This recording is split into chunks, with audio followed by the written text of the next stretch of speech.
มีแค่แรงใจกับสองมือเปล่า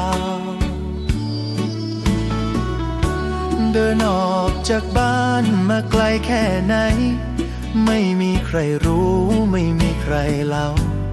คนเขาพูดว่าฉันฝันเกินตัวแต่ฉันไม่มีทางเลือกมากนักถ้าไม่ออกเดินก็ไม่มีวันใหม่ฉันเลยต้องเดินแม้ไม่มีใครพาฉันไม่โกรธโชคชะตาแค่เสียใจที่ไม่มีใครรออยู่ตรงนั้นชีวิตที่ฉันเลือกจะยากแค่ไหนฉันก็ยอม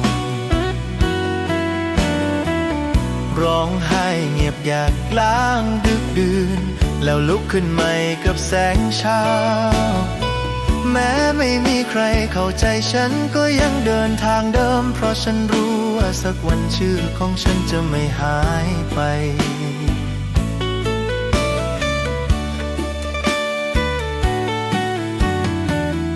บางคืนก็นั่งคิดถึงบ้านคิดถึงแม่คิดถึงคำเก่าเดาน้ำตาไหลโดยไม่ส่งเสียงฉันซ่อนไว้ในใจเหมือนเดิมคนเห็นฉันยิ้มทำเป็นไว้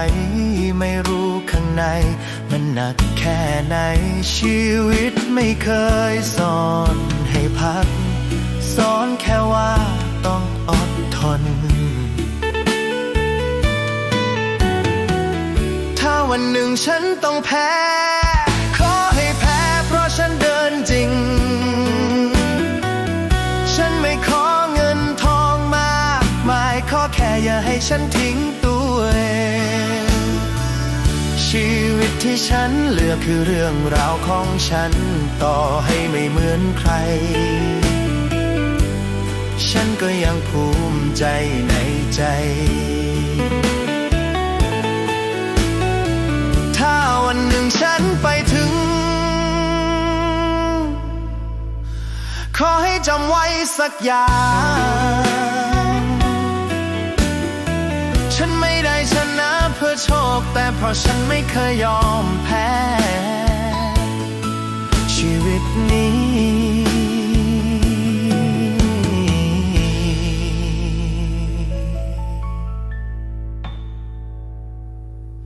ฉันเป็นคนเลือกเอง